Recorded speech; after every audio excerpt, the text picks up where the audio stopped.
Hello everyone and good evening. Great to have you join us for a session of Cloud Talk, a webinar series by Gen.T. I'm Chong Jinn Xiung, the Malaysian editor for Gen.T, and this evening we'll be having a discussion about what makes great company culture and how leaders can reassess and improve their existing frameworks and processes. So we'll be hearing insights from 3 business leaders over here who all hail from different industries and companies of different sizes. So I'm sure we'll be hearing a lot about interesting anecdotes they have about how they're running their companies. And this discussion will run for about 35 minutes and we'll proceed to a Q&A towards the end, and we will take questions from you, our audience. So after which we will conclude with the webinar with some closing remarks. So now let's go through a few housekeeping matters. So today's session is being recorded and will be posted on Gen.T's website and social channels with an article coming out next week. As we are familiar, all attendees on Zoom will have their cameras switched off and their mics off as well. So please feel free to use the chat box to interact with your fellow attendees. If you have any questions for our panelists, please post it to the chat box and we will get them to the Q&A later. So finally, if you're sharing this event on social media, please tag us and use the handles that you see on the screen right now. So before we start with our discussion, I'd like to thank our partner BMW Malaysia for making this evening's session possible. Most of us know the premium German automaker for its beautiful cars, excellent craftsmanship, and clever innovation. But BMW is a brand that strongly believes in leading by example, especially if it's leading by change. So now we'll play a quick video that will show us how they're doing just that. You know the business world is changing when working turns into co-working and offices can be everywhere, even here. Showing empathy is now a sign of strength, and the environment jumps to the top of everyone's agenda. So, are you ready to change?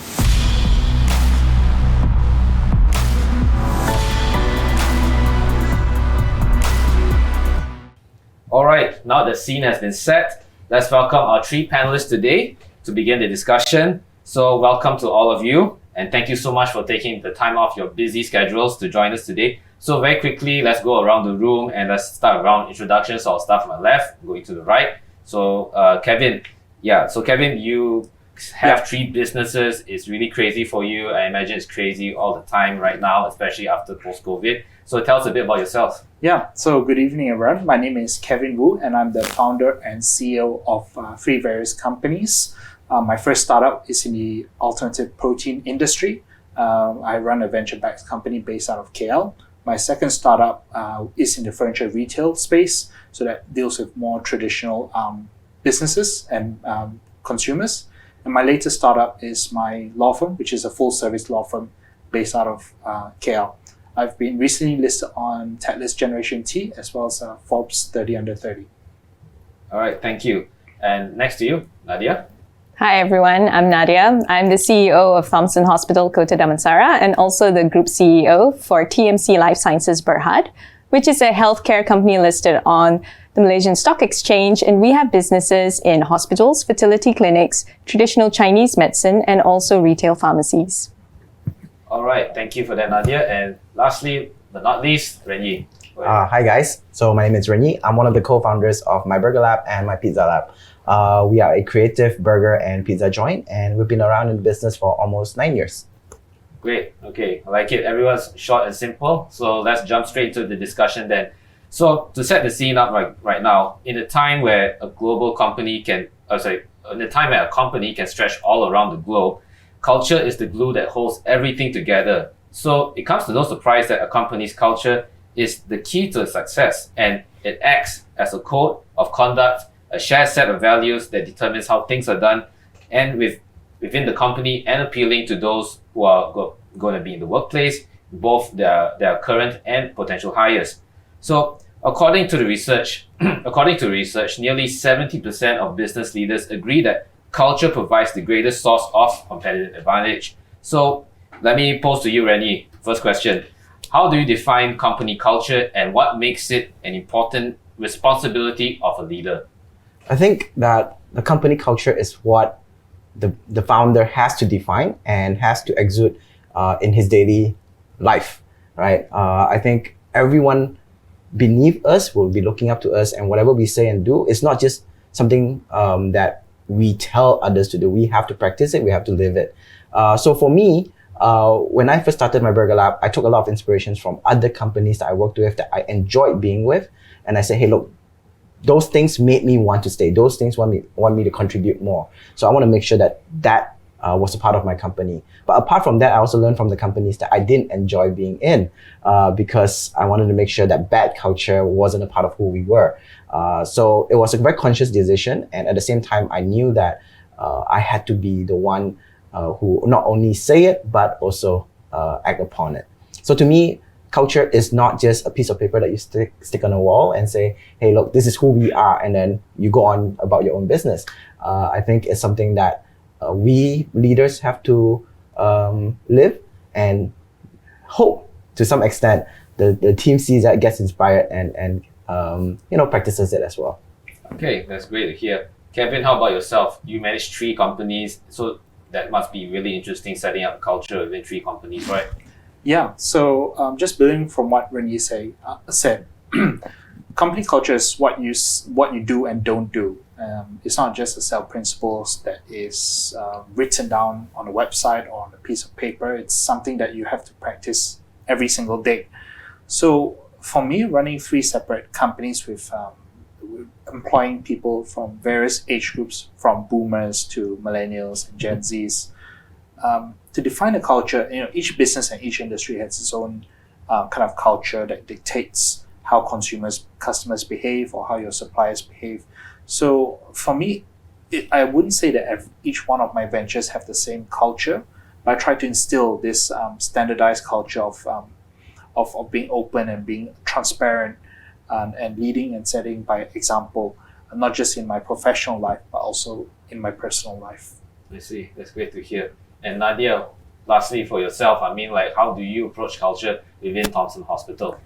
Well, I think culture is really important, particularly with very large organizations, because you basically have to build a tribe for literally thousands of people, define an identity for them, and give them a reason, what's so special about working here versus another company. And so for us, I think culture is really about setting the expectation and mindset for the people who work at Thomson Hospital. And so how we make decisions, what the expectations that we have of our employees. So for us, a few things that are important is that we want to be innovative, we want to be timely, we want to be sustainable. And so these are kind of the guardrails that, employees can make decisions on, because for a large company, you can't micromanage everyone. And so I think that the company culture is a very important guideline for people who are working in the organization to make the right decision so that everybody still continues to be aligned. Okay, that's great to hear. So each of you have a different approach to it, but definitely I hear a similarity to your approach to how you establish culture. But it's also pretty challenging having it of course, I mentioned just now to Kevin's case, and to you as well, Nadiah, you have several businesses that you do, and to the extent, Ren Yi, you also have several businesses. How do you look at how different cultures gel within the company, and what's your experience like in trying to establish these cultures within the different subsets of companies that you run? Can we start with Kevin? Since you Yeah. So just trying to summarize and build on what was previously mentioned, that for large organizations, especially for me, there's approximately 60 to 70 people, but not every single one of them report directly to me. So I have my reporting managers, but most importantly, what makes the whole organization stick and run smoothly is the company culture, because that is the glue that keeps everyone in line. What you say, what you do, what you practice is extremely important, because without the right culture, I think that's what Nadiah alluded to, it's very difficult to attract good talent and run a profitable and sustainable business in the long run. So having a company culture is extremely important in the long run. And I don't think it's a part-time thing. I think it's something that needs to be worked on and practiced every single day. And company culture can change over time, but it's something that cannot be changed overnight. Very true. And I think stats show that only 10% of companies actually succeed in building a winning kind of culture. So what do you, pose this to Nadiah, what do you think are 3 essential qualities of a healthy workplace culture to you? Okay, so for me, I think for a healthy workplace culture, the top thing, number 1, is transparency, sharing of information to everyone, because if people don't get a full view or the right information, they may make wrong decisions and they may go off on a wrong tangent. So that's really important, but some companies are really afraid of that because they think there is an issue of trust. So secondly is trusting your employees. And for me, I think it's important to trust people first until they've proven they can't be trusted.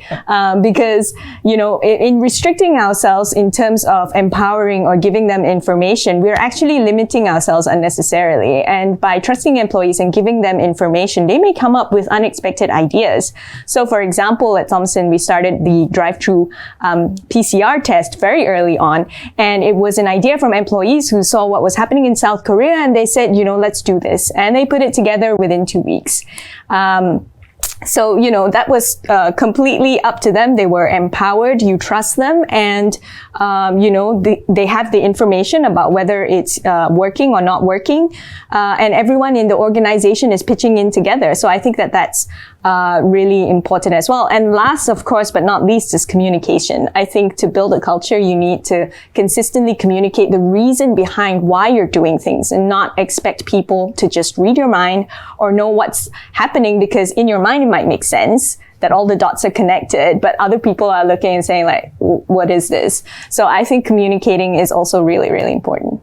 Those 3 great points that you made there, Nadiah. So like for you, Rennie, what do you think in your organization, how are you putting these 3, do you have 3 essential qualities that you look for when you're creating culture? I think if you ask Nadiah, there's probably more than 3. And she made 3 really good points as well. But just to add on to that, and I agree wholly with what she said, I think that empowering them to allow them to interpret their own values and culture, because as the company grows, we have to admit that there will be a dilution in culture understanding, right? I think as I mentioned in my previous statement, the founders will be the core person that dictates what the core culture is. But as it moves down the hierarchy, there will be a dilution.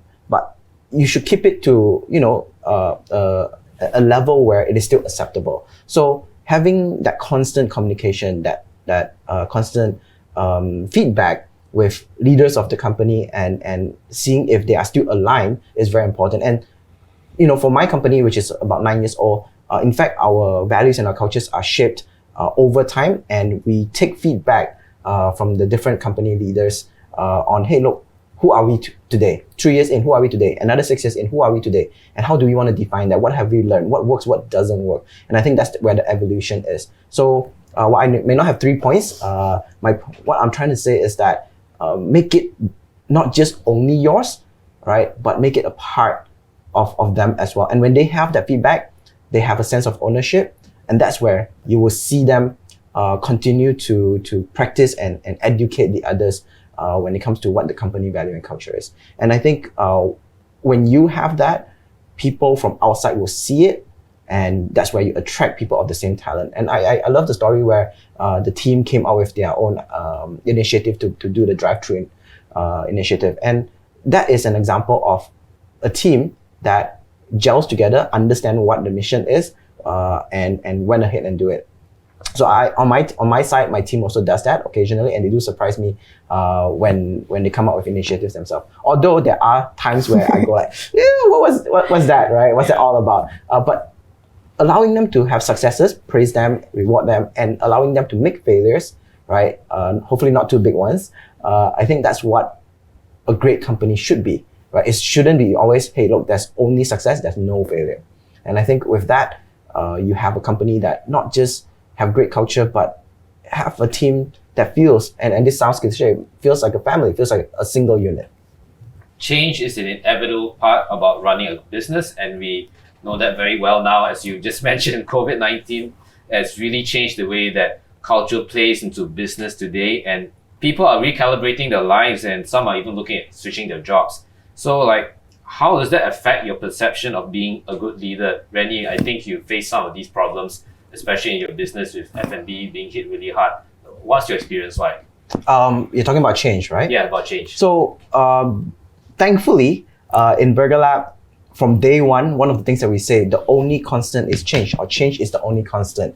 And in fact, a lot of staff in the early days have left us because every few months there's a new SOP. Every few months, when you say that, hey, this is the best way to cook a burger, and then a few months down the road, no, this is the new best way to cook a burger. And why we had those changes was because, we were learning, we were trying to figure things out, we were trying to be more efficient, but not everyone adapts to that. So back then, the culture of change wasn't a part of us. But over time, those who stick by us, those who continue to be with us, started to understand change was a part of the company DNA.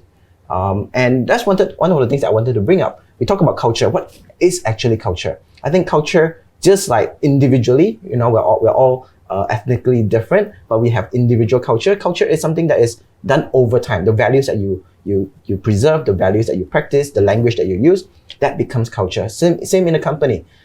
When you're a new company, your culture is still kind of flimsy, right? But over time, you prove to yourself and your team what your real culture is. So because change was such a big a part of who we are, when COVID came, it actually played to our favor. We were so nimble on our feet. We were able to pivot very quickly. We were able to address what the problem was. It actually saved us.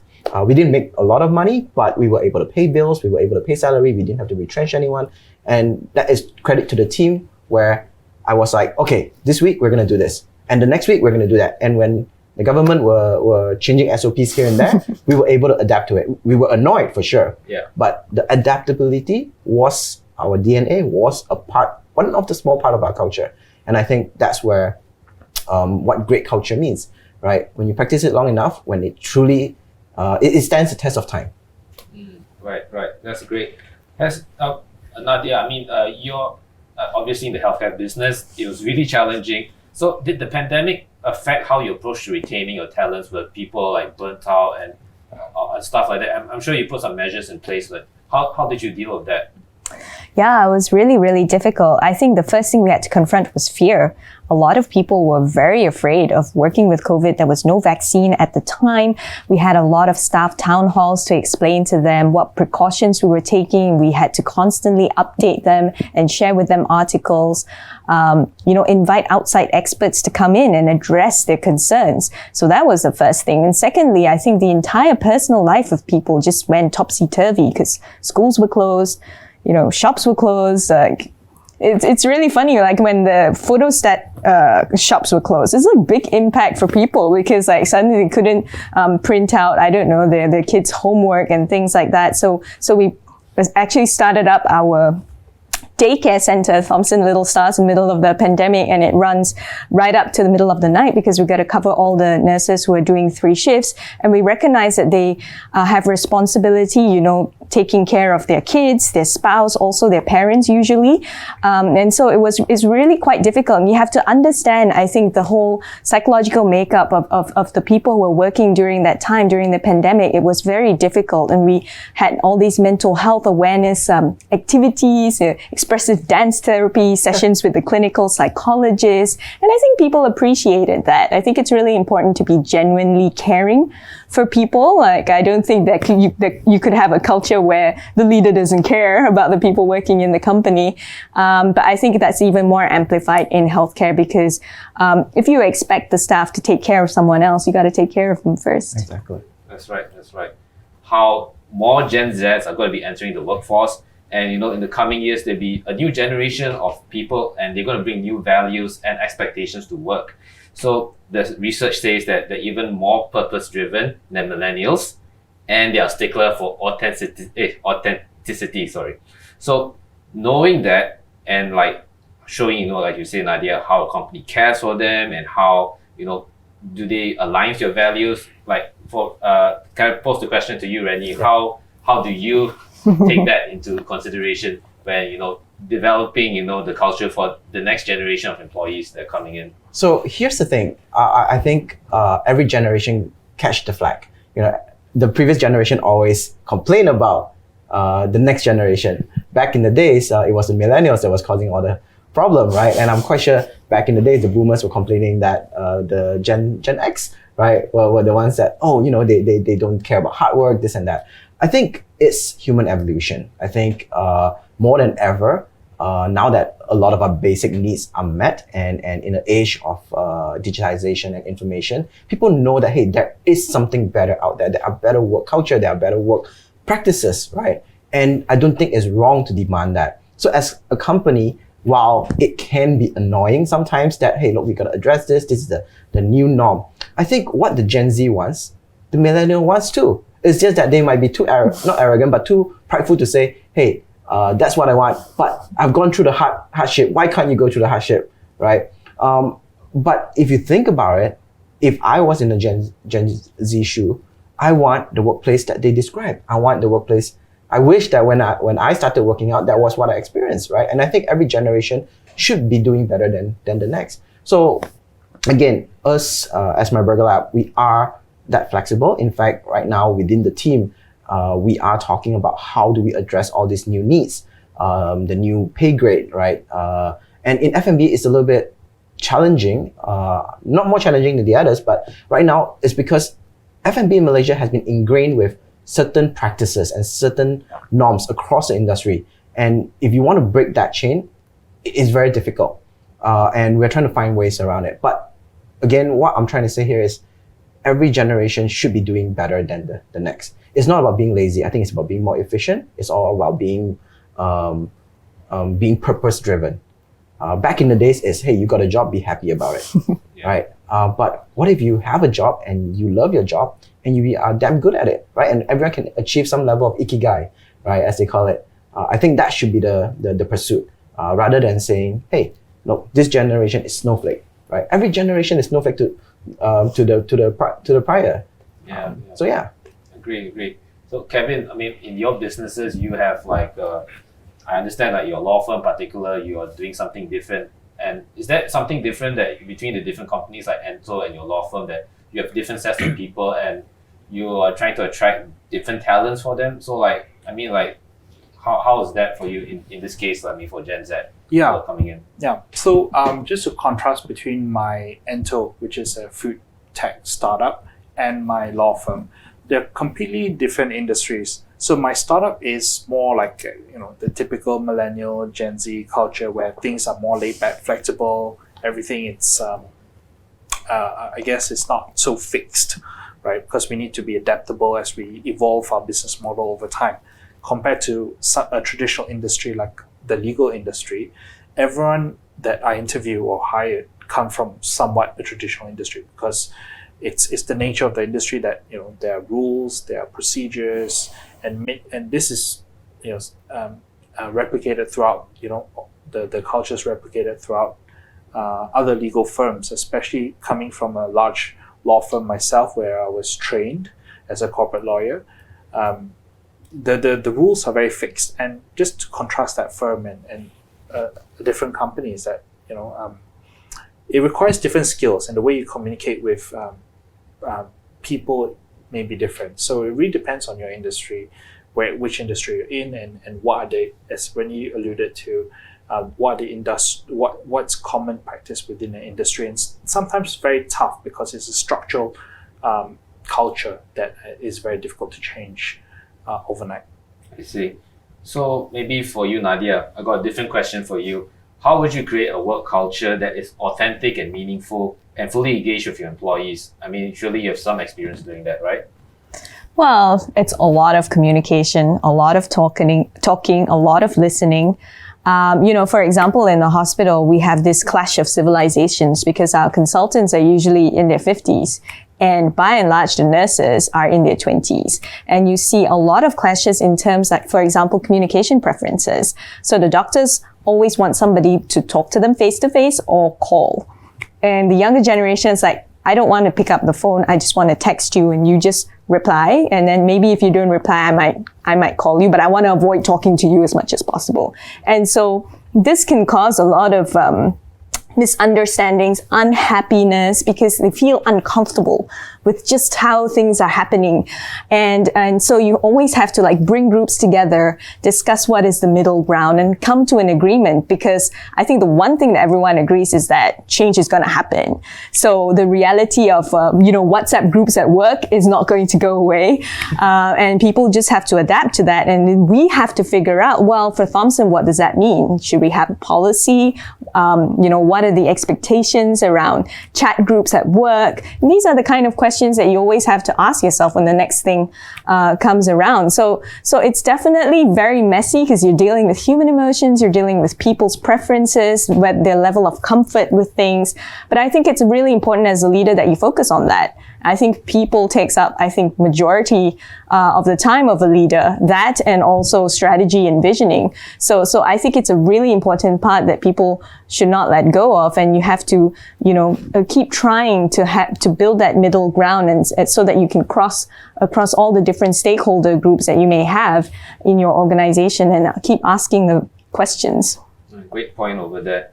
So we've gone on for a little bit, but I want to take things down a notch and ask about how you guys are doing personally. So how do you keep your mental health in these challenging times? And maybe Randy, for yourself, I think like you said, unfortunately before this, you put a bit, we all wanted a bit I gained a little bit of weight because of that. But how do you do that? I think I see your IG, you're being really studious with your swimming and stuff like that.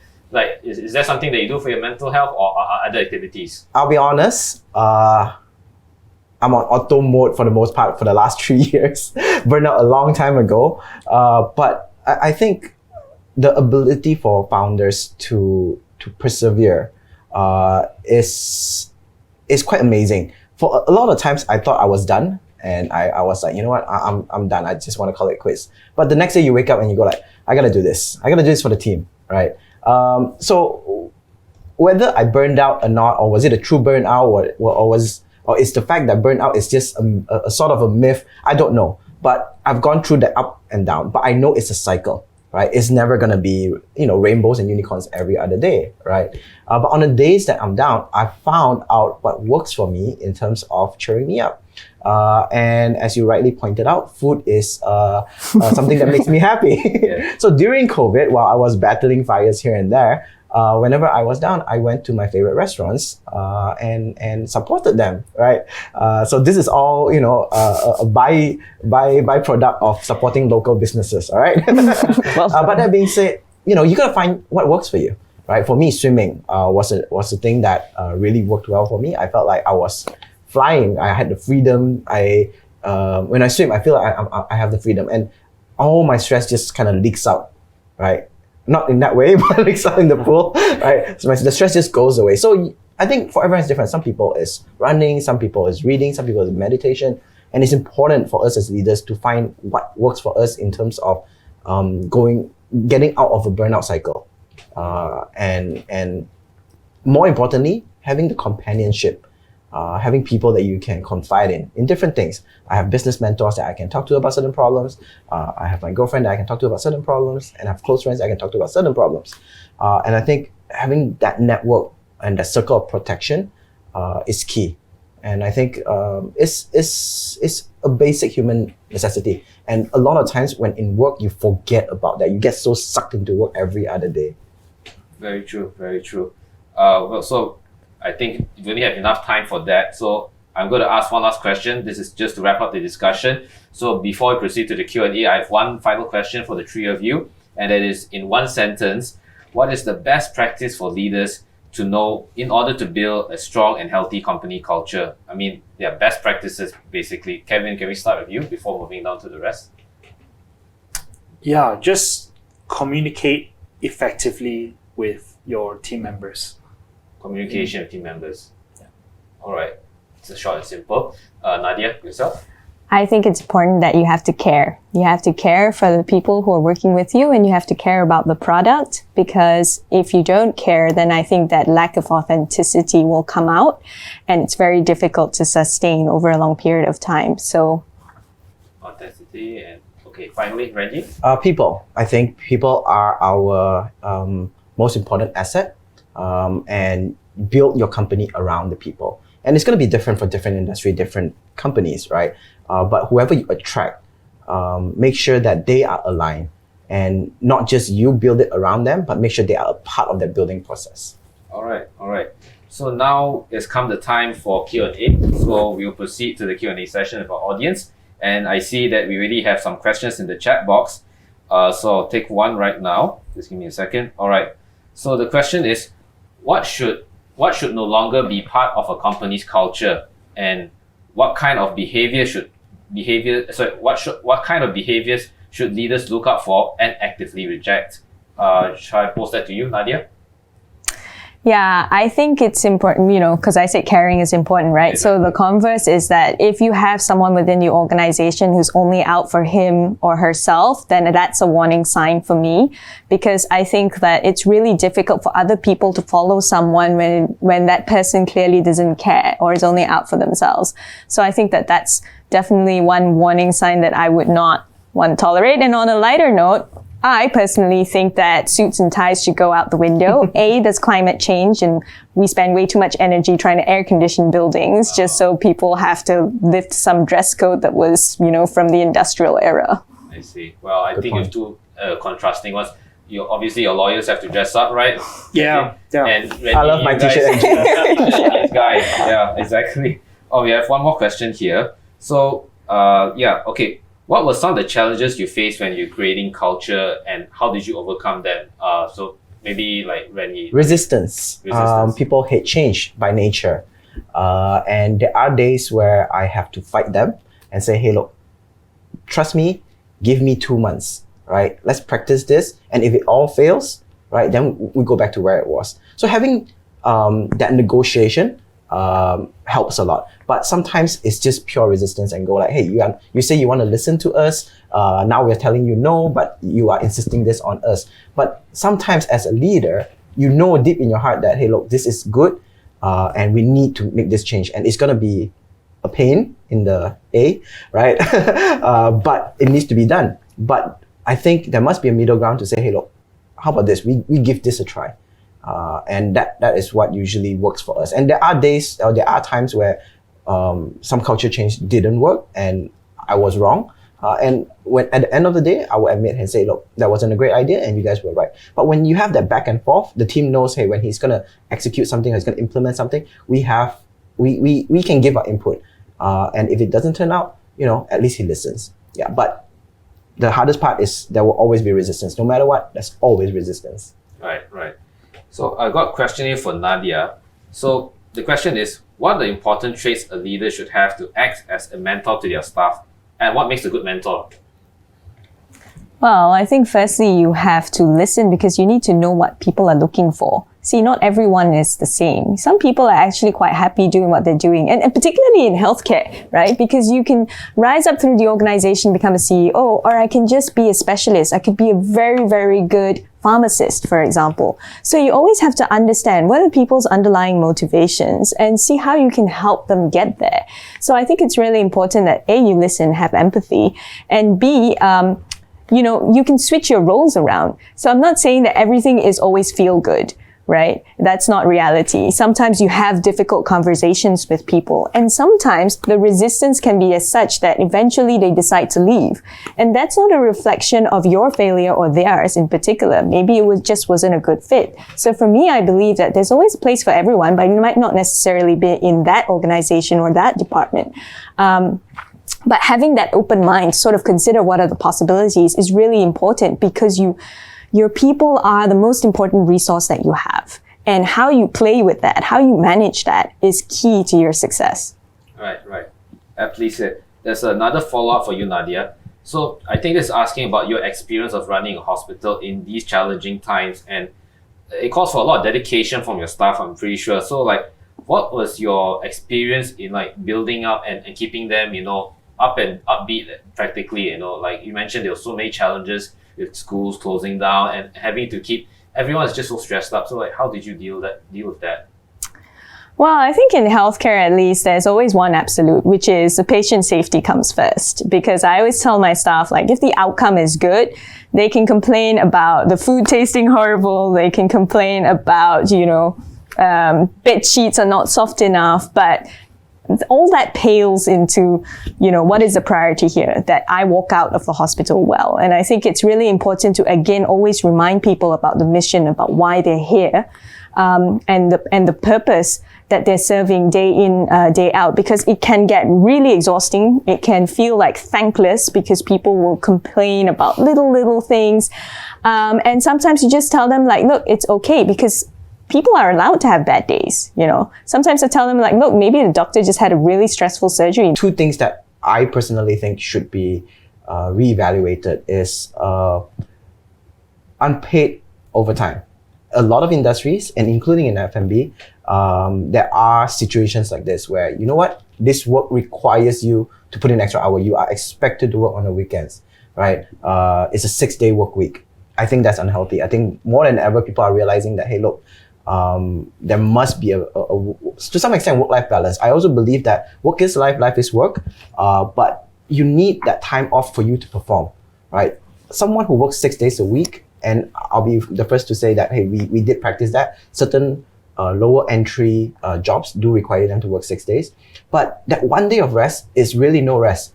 You sleep for most part of the day. You have no time for yourself. You have no time to develop yourself, read a book, listen to music, hang out with friends. Absolutely none, right? So in fact, for us, that's one of the first things that we are removing. Not just about overtime, but hey, have that five-day work day, and the other two, go enjoy, go uncompress. And the other part is abusive workplace culture.